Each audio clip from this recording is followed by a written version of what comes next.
All right, welcome to your second interview. Don't fire till you see the whites of his eyes. So, let me ask you a question about what it was like to go hunting with the McCollums.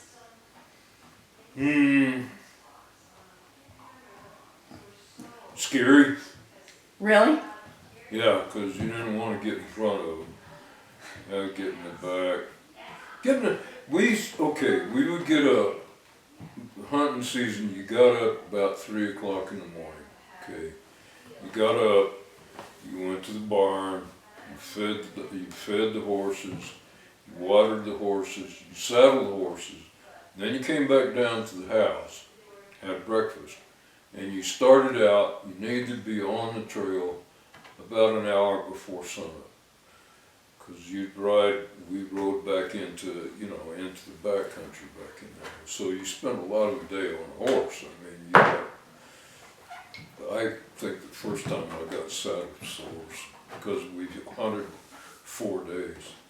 And most of it was real boring, just being on saddle. And then, when the deer showed up, when you jumped a deer, then all hell broke loose. There were, people jumping off of horses and pulling the rifles out and running over, and if the first time I didn't know, I missed the whole thing, because by the time I figured out what was going, the shooting was done. The shooting was done and the deer were gone, So then we rode up. Usually the kill was,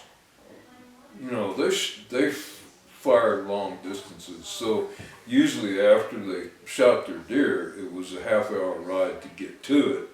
And then you had to field dress it. And then the way they did the hunt back then was you'd hang it in a tree.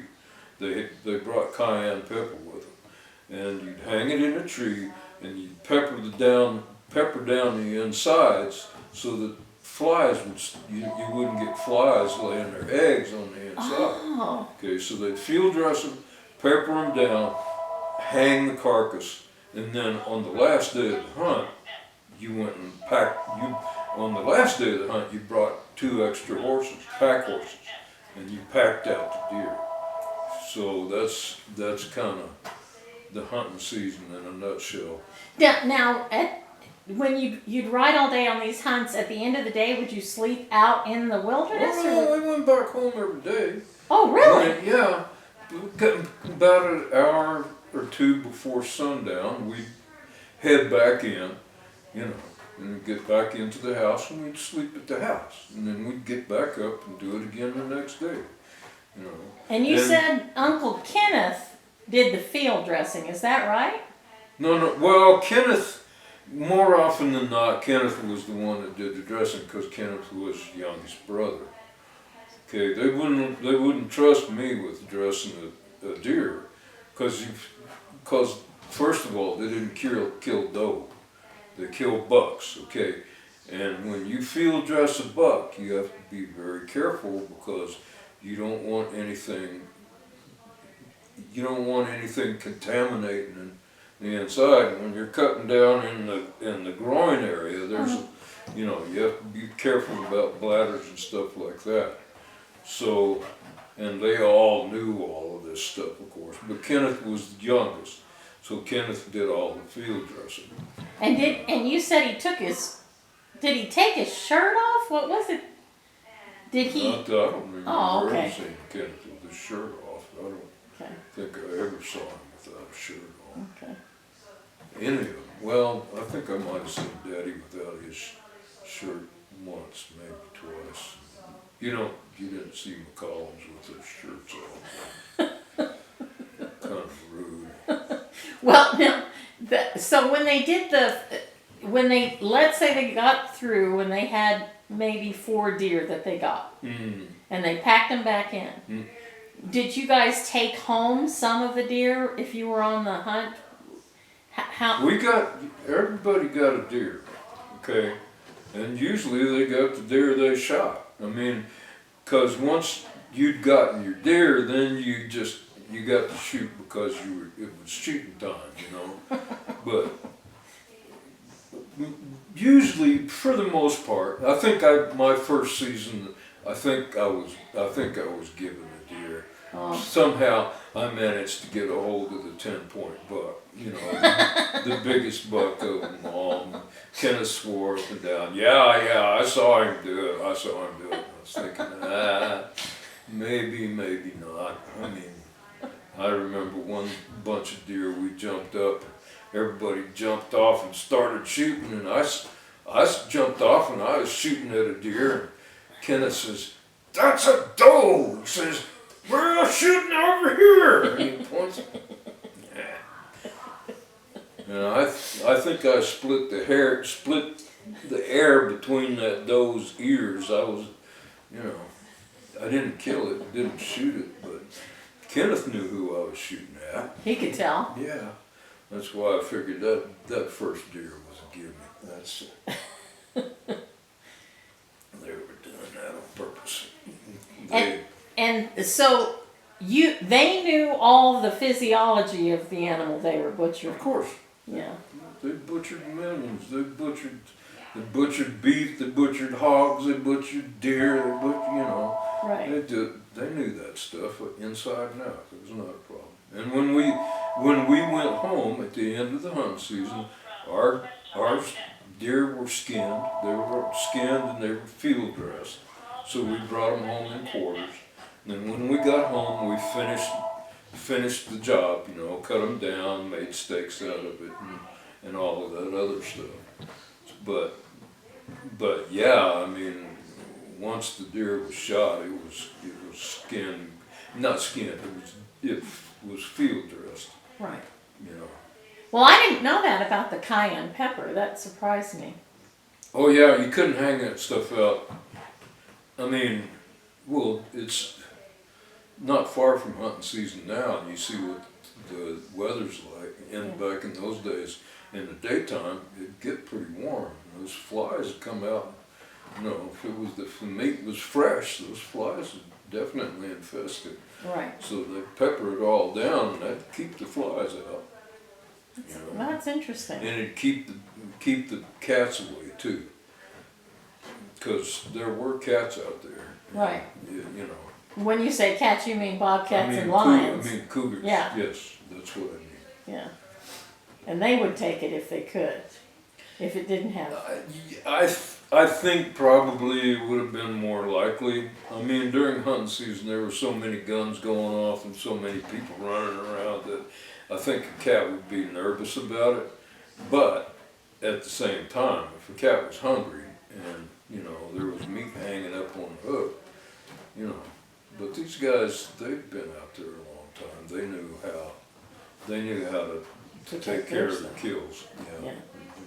And they knew what kind of risk they were running and losing it too. So, you know, I remember one time we packed a deer out, one deer, and I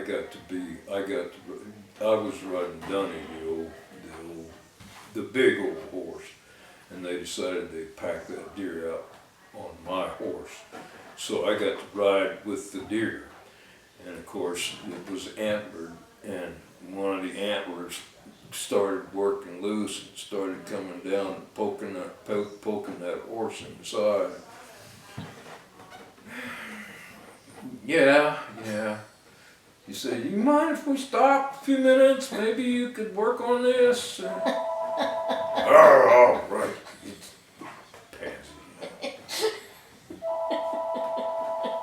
Now, did you ever help with the roundup? Brian had to do that once. Yeah, I worked cattle once or twice. Yeah, no big, you know, no big time stuff, but enough to get a feel for what it was like to do cattle.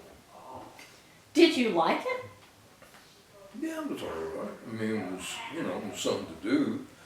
Of course, I got to ride Dun. I got to ride the Dun horse, which is a big old yellow horse. I think he was a Palomino, but I don't know that much about the breeds. But he was big old horse. And he he'd been with them ever since he was like that high. Yeah. So he knew what was going on. And I'd get on him, and I could kick, I'd rear back up, and I'd bring my legs up almost even with my shoulders, and then kick that horse, and he'd go, and he wouldn't move, you know. Then when he felt like moving, he would go, you know, he'd go with the others, but he wasn't, I mean, I could pull on the reins anywhere I wanted. It didn't matter. He did what he felt like. Yeah. So I got to do the tourist version of cowboy, you know. Right. Right. Well, even the tourist version up there, that's such rough country. Probably very few people have had experiences quite like that, because it's just such kind of a rarefied I place. think very few people would really want to have an experience like that. I mean, if I had been paying for it, I would have said, I would like at least a 50% refund, please. If you don't mind. Well, the things I remember about it was, one of the things I remember is that at night it was freezing cold. Hmm? Even in the summertime it was cold up there. Yep. And I don't have any idea how high was it? Around, well, I'm guessing. I would say probably around 3,000–4,000 feet. Higher than here? No, total elevation 3,000 or 4,000. No, it had to be higher. I don't think so. Carrizosa was a mile high. Carrizosa was 5,000. 5,000. Carrizosa was the same height as Denver, okay? The mile high city. Right. You know, they pride themselves on the mile high city. Right. Carrizosa, I'm sorry, I'm looking at my Carrizosa was a mile high. So, I figure out on the reef probably between 3,500 and 4,000 feet. That's the same height as here, though. Would that be right? Probably, yeah, sounds about right. And you have a little conversational gambit you'd like to introduce, sir? Anyway, yeah, so about that, but you got to remember that it's way far away from any civilization. I mean, you're not getting any secondary heat sources out there. And when the sun goes down, yeah, and deserts are like that. When the sun goes down, you got no heat. There's And no the heat. sun went down fast then.